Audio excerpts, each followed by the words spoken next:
Halo teman-teman semua, jadi saya Fendi dengan NPM 19420085. Di sini saya akan menjelaskan tentang jawaban saya dari hasil UTS akuntansi biaya pada tanggal 6 kemarin. Jadi saya langsung ke lembar jawabannya aja ya. Jadi karena saya mulainya dari nomor 3, jadi di soal nomor 3 ini tentang cost behavior. Jadi yang A tuh kita disuruh mencari high low costnya dan high low unitnya. Jadi ditemukanlah yang costnya itu 8.640 dan low costnya itu 770. Dan high unitnya itu ada di tabelnya itu 557 dan low unitnya itu ada 35. Dan kita lanjut ke soal yang B. Untuk mencari variabelnya, maka kita harus kurangi dari costnya, high costnya dan low costnya, terus dibagi dengan high unit dikurang low unit, maka didapatkanlah hasilnya 8.640 dikurang 770 dibagi 557 kurang 35, dapatlah hasilnya 7.870 dibagi 582. Dan di sini saya sudah bulatkan menjadi 15,1. Dan kita cari yang C-nya dulu. Untuk mencari variabelnya itu saya menggunakan yang low-nya. Jadi Y-nya ini saya masukin yang low, dapatnya 770 didapat dari yang cost-nya ini, dan X-nya itu dari unitnya sini 35. Jadi tinggal masukin aja rumusnya Y sama dengan F tambah V kali X. Jadi Y-nya itu 770 sama dengan F tambah 15,5. 15,5 ini dari variabel yang ini dan dikali dengan unitnya tadi 35, maka hasilnya 241,5. Dan untuk selanjutnya kita akan ke C. Karena sudah didapatkan hasil dari F-nya tersebut, maka kita tinggal masukkan lagi ke rumus yang ini. Jadi Y sama dengan 241,5 tambah 15,1 kali X. Oke,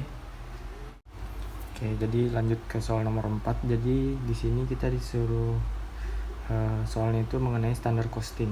Jadi yang A itu kita disuruh mencari direct material price dan usage variance. Maka kita menggunakan rumus MVP, yaitu AQ kali AP, AQ kali SP. Dan 465 ini didapatkan dari soalnya. Di AQ-nya itu 465 dan AP-nya itu 5,8. Maka total kalkulasinya itu sebesar 2.697. Dan dari AQ-nya ini juga sama, 465 kali $6. Kalau total kalkulasinya sebesar 2.790.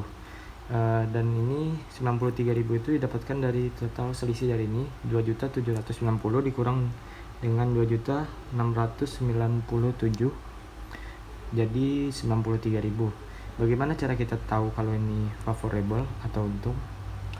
Jadi kalau di sebelah kanan lebih besar daripada yang sebelah kiri, maka itu akan menjadi favorable. Tapi kalau misalnya di sini lebih besar daripada yang ini, maka jadi unfavorable atau tidak untung. Dan selanjutnya kita lanjutkan ke yang B-nya, ke yang MUV-nya. Jadi ada rumusnya AQ kali SP dan SQ kali SP. Di sini ada 465 ini dari AQ-nya yang ini dari soalnya, dan di situ ada beginningnya 26.400 dikali 6.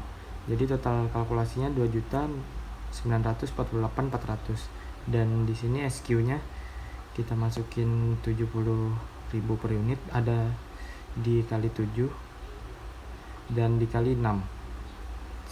Jadi total kalkulasinya 2.940. Dan di sini hasilnya selisihnya yaitu 8.400 dan itu unfavorable. 8.400 dapat dari ini dikurang ini. Dan selanjutnya yang kita ke B lagi, di situ disuruh mencari direct labor rate dan efficiency variance. Maka menggunakan rumus AH kali AR, AH kali SR dan SH kali SR. Dan AH kali AR ini ada di soal dan total kalkulasinya sebesar 1.950.000, jadi kita langsung masukin aja. Dan selanjutnya di sini ada AH-nya 150 dikali SR-nya 12, total kalkulasinya 1.800.000, dan SR-nya 2 dikali 70.000, dan 70.000 ini merupakan hasil dari unit yang sudah diproduksi, jadi dikali 12, jadi total kalkulasinya 1.680.000. Dan di sini kita menggunakan cara yang tadi, ini dikurang ini dan ini dikurang ini, dan kebetulan yang di sini lebih tinggi dari yang di kanannya, maka ini hasilnya unfavorable. Dan berikut juga yang di sini juga lebih tinggi daripada yang di sebelah sini, jadi ini unfavorable. Jadi kita lanjut ke yang C lagi. Dan yang C itu kita disuruh mencari variabel overhead spending dengan rumus actual variance OH, variabel OH kali AH, variabel OH dikali SH. Dan di sini juga ada dari total kalkulasinya dalam soal itu didapatkan 1.420.000, dan variabel overheadnya itu ada 10 dikali dengan AH-nya 150, dan hasil kalkulasinya itu totalnya 1.500.000. Dan variabel overheadnya juga dapatkan 6 dikali SH-nya 2 kali 70.000. 70.000 ini sama dengan yang ini tadi, dimana merupakan dari hasil unit yang sudah diproduksi. Dan cara mendapatkan ininya sama seperti yang di atas tadi, juga ada di selisih yang ini dan ini, maka diperolehlah 60.000 dan 20.000. Itu merupakan unfavorable dua-duanya. Dan yang terakhir kita disuruh, yang D disuruh cari fixed overhead spending dan volume variance, maka digunakanlah rumus actual fixed overhead dan budgeted overhead dikali budgeted overhead, fixed overhead dikali standard hours. Dan ini 920 merupakan hasil dari kalkulasi, dan itu sudah dari di itunya. Dan budgeted OH-nya 6 kali 2 kali 75.000, maka hasilnya 900.000. Dan fixed overhead dikali SH-nya 6 kali 2 juta kali 70.000, dan 70.000 ini tadi merupakan hasil dari unit yang sudah diproduksi. Dan ini juga sama seperti yang di atas, ini dikurang, merupakan selisih dari ini kurang ini dan ini kurang ini, maka 20.000 dan 60.000 didapatkan, dan itu hasilnya unfavorable. Oke, lanjut nomor 2. Jadi di nomor 2 ini kita mencari accounting based costing. Jadi di A itu kita disuruh mencari overhead dengan plain white rate on direct labor hour. Jadi kita mencari plain white rate-nya itu 1.320.000, itu merupakan hasil kalkulasi dari overhead rate-nya, dan 440 ini dimana merupakan hasil kalkulasi dari direct labor hour-nya model A dan model B, maka didapatkanlah hasilnya 440. Maka 1.320.000 dibagi 440 itu sama dengan $3 per direct labor hour. Maka selanjutnya kita mencari model A dan model B nya. Model A nya itu ada $3, ini merupakan hasil dari direct labor hour yang di sini plain white nya, dikalikan dengan 140, maka hasilnya 420 per 30.000, maka hasilnya adalah $14 per unit. Dan di model B nya ini 3 dikali 300.000 sama dengan 900.000 dibagi dengan 300.000, maka totalnya $3 per unit. Dan selanjutnya kita ke yang B. Yang B ini juga mencari overhead cost-nya per unit, tapi OH rate-nya menggunakan activity based costing. Jadi di sini ada 4 activity based costing-nya, yaitu setup cost, inspection cost, machining, dan maintenance. Dan untuk yang di sini di setup cost-nya itu ada 360 dibagi dengan 100, maka hasilnya 3.600. Dan inspection cost-nya itu 280.000 dibagi 2.000, hasilnya 140. Machiningnya 320 bagi 220 sama dengan 1,5. Di sini saya sudah bulatkan menjadi 1,5. Dan maintenance-nya 360 dibagi dengan 100.000, totalnya 3,6.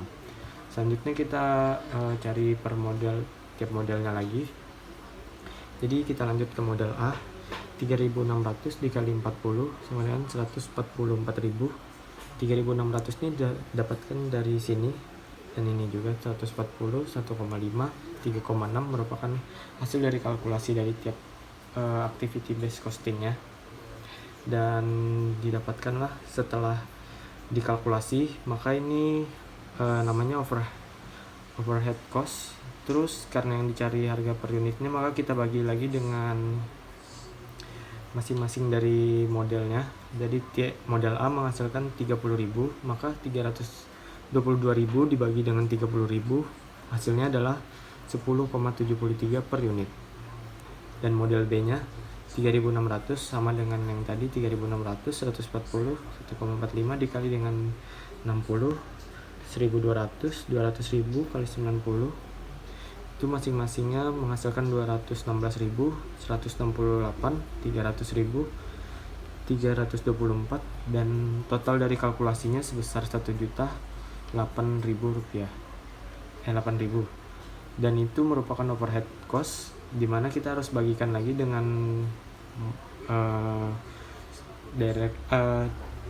dari model B nya itu sebesar 300.000, maka hasilnya adalah 3,36 per unit. Selanjutnya di soal nomor 5, kita mencari yang pertama itu tentang job order costing. Jadi yang A itu kita mencarinya tuh aku menggunakan plan wide overhead, maka 2180 dibagi 3900, dan 2180 ini didapatkan dari hasil 1200 ditambah 980 itu didapatkan dari outlet overheadnya, dan 3900 ini didapatkan dari direct labor hour-nya, dimana hasil kalkulasinya itu 2100 ditambah 1800, maka totalnya itu 0,55. Dan yang B nya itu kita mencari ending balance nya. Jadi kita dari per job-nya tuh saya kalkulasikan seperti ini. Jadi dari DMDLOH yang ini 3.200, 1.200, 2.100, 1.200, 800, 1.200, 660, dan ini 1.200 dikali 0,55 dari hasil ini, 0,55 nya, maka hasilnya adalah 9.160. Dan job AA2 itu juga sama seperti yang tadi, 2.200, 1.800, 980, 2.100, 1.300, 535 kita kalkulasikan, maka didapatkan hasilnya 8.919. Dan job BB1 itu hanya diketahui direct material dan direct labornya, maka kita langsung kalkulasikan saja 600 sama 1.200, totalnya 1.800. Dan yang terakhir itu kita mencari WIP nya itu. WIP itu merupakan 8.919 ini merupakan hasil dari AA2 ini. Jadi kita langsung masukkan WIP nya, dan COGS itu merupakan hasil dari kalkulasi 10.960 ini hasil kalkulasi dari AA1 dan job BB1, maka hasilnya adalah 10.960. Dan sales revenue nya atau pendapatan kita tuh 11.908 ditambah dengan 2.340, yaitu 30% nya, maka didapatkanlah hasilnya sebesar 14.248. Untuk nomor satunya saya belum mengerjakannya sampai habis, jadi hanya segini saja. Sekian video dari saya tadi, mungkin hanya sampai situ saja. Semoga dapat bermanfaat. Bye bye.